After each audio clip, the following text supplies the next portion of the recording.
Good morning, student. Sit down. How are you? प्रिय छात्रों, आज हमारा जो विषय है वो हिंदी व्याकरण। हिंदी व्याकरण में चैप्टर 1 क्लास 6 to 8th और आज का जो प्रकरण हमारा है वो भाषा। इंग्लिश में कहते हैं इसको लैंग्वेज। इंग्लिश में क्या कहते हैं? लैंग्वेज। और हिंदी में क्या कहते हैं? भाषा। प्रिय छात्रों, हमारी बुक चाहे किसी भी एडिशन की हो, लेकिन उसमें सबसे पहले भाषा ही चैप्टर दिया जाता है। कई प्रकाशनों की आपने बुकों देखी होगी, उसमें सबसे पहला चैप्टर लैंग्वेज का ही होता है, भाषा का ही होता है हिंदी व्याकरण में। बच्चों, थोड़ा सा प्रकाश डालें भाषा की ओर, तो ईश्वर ने सभी प्राणियों को बोलने का वरदान दिया है। वे अलग अलग प्रकार की ध्वनियों से अपने अपने विचार प्रकट करते हैं। शारीरिक दोष के कारण कुछ लोग बोल नहीं पाते, उन्हें हम गूंगा कहते हैं।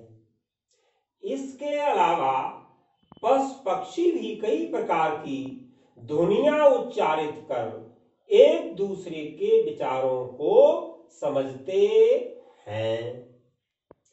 आपने देखा होगा कि गूंगे व्यक्तियों के संकेतों और पशु पक्षियों की बोली हमारे लिए अस्पष्ट और निरर्थक है, मगर मनुष्यों की बोली पूर्णतया स्पष्ट और सार्थक होती है। इसी स्पष्ट व सार्थक बोली को व्याकरण में हम भाषा कहते हैं। इसको भाषा के नाम से जानते हैं। जैसे मानव ने कहा, चलो नम्रता घूम आए। मानव ने कहा, चलो नम्रता घूम आए, तो नम्रता ने उत्तर दिया, नहीं, पिताजी घर पर नहीं है। पिताजी घर पर नहीं है। प्रिय बच्चों, भाषा शब्द की उत्पत्ति जो है वो भास धातु से हुई है, जिसका अर्थ है बोलना। जिन ध्वनियों को हम बोलकर अपनी बात कहते हैं उसे भाषा कहते हैं। आगे बच्चों, अब अगर भाषा की और अधिक परिभाषा सटीक समझना चाहें तो देखिए, मैंने इस बोर्ड पर लिखी है परिभाषा, जिस साधन के द्वारा हम अपने विचार दूसरों को समझाते हैं या दूसरों के विचार हम समझते हैं, उसे भाषा कहते हैं। अपने विचारों को बोलकर भी प्रकट किया जा सकता है और लिखकर भी।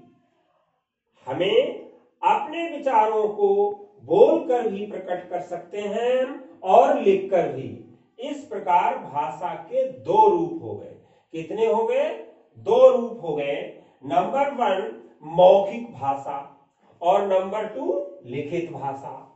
तो अगर मौखिक भाषा की परिभाषा हम आपके समक्ष अभी ये पढ़ने जा रहे हैं, जो कि लिखी है मैंने। मौखिक भाषा क्या है?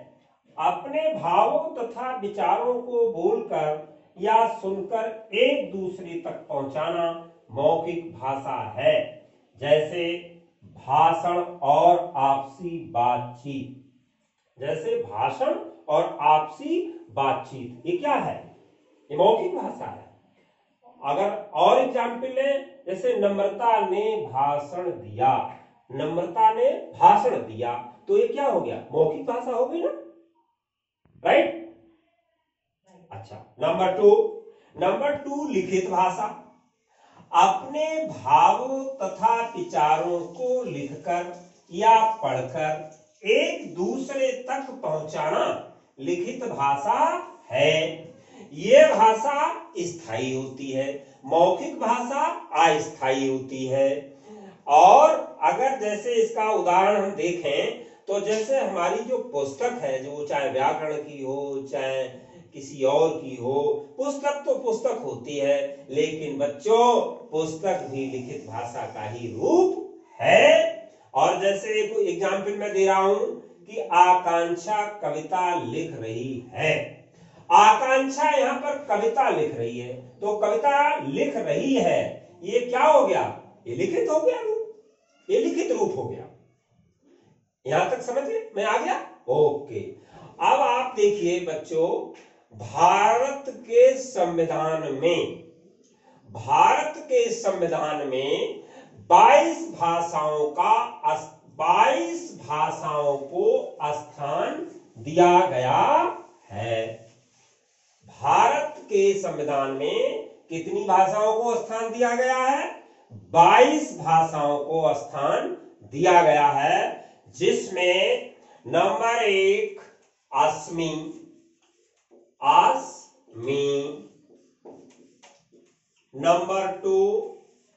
नंबर 1 असमी, number 2 Odia, number 3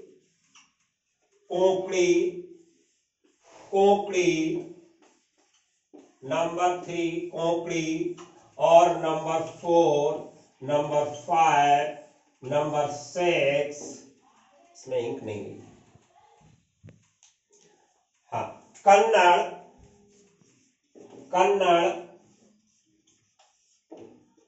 number 5 Gujarati, और नंबर 6 मणिपुरी, नंबर 7 डोगरी, और नंबर 8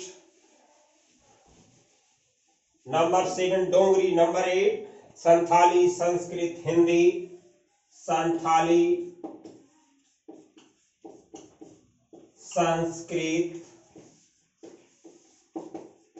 संस्कृत, और नंबर 10 हिंदी। इस प्रकार से भारत के संविधान में 22 भाषाओं को मान्यता दी गई है, उनको स्थान दिया गया है। इस प्रकार से और भी हैं, बहुत सी भाषाएं हैं, जैसे नोट करना चाहे नोट कर ले आप। कन्नड़ भी है, मराठी है, मलयालम है, मैथिली है, सिंधी है, तमिल है, तेलुगु है, नेपाली है, पंजाबी है, बंगला है, बोडो है, इत्यादि। ये लगभग 22 भाषाओं को स्थान दिया गया है। समझ में आ गया? नोट कर लीजिए आप। अगर अब यहां तक अगर कोई प्रॉब्लम किसी प्रकार की आपको हो भाषा से संबंधित, भाषा किसे कहते हैं, भाषा क्या है, इसके कितने रूप हैं, अलग अलग करके मैंने सभी की डेफिनेशनें आपको समझाई, लिखवाई। अब आपको इससे रिलेटिव अगर कोई प्रॉब्लम हो तो किसी भी समय आप हमारे ग्रुप में शेयर कर सकते हैं और मैं तुरंत उसका सलूशन दूंगा आपको। और होमवर्क के लिए अभी कुछ क्वेश्चन नोट कर लीजिए जो आपको हल करके लाने हैं। HW में कुछ क्वेश्चन आप नोट कर लीजिए जिनके उत्तर आपको लिखने हैं। प्रश्न नंबर 1, भाषा किसे कहते हैं? भाषा किसे कहते हैं? ये क्वेश्चन लिख लीजिए, भाषा किसे कहते हैं। नंबर 2, प्रश्न नंबर 2,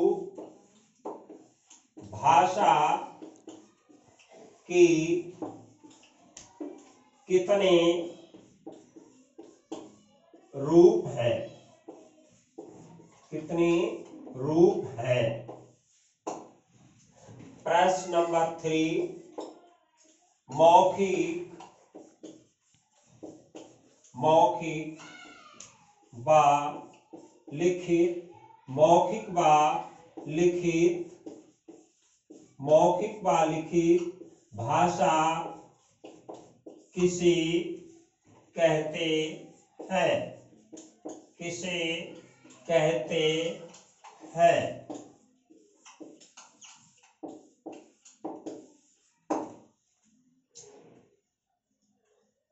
ठीक, ये 3 प्रश्नों का उत्तर आप लोग लिख के लाएंगे और इसके आगे कल हमारा जो रहेगा व्याकरण, भाषा आज हो गया इसका भाग, और भाषा के बाद व्याकरण किसे कहते हैं, बोली किसे कहते हैं, इसके बारे में कल आगे बातचीत करेंगे। समझ में आ गया? Thank you.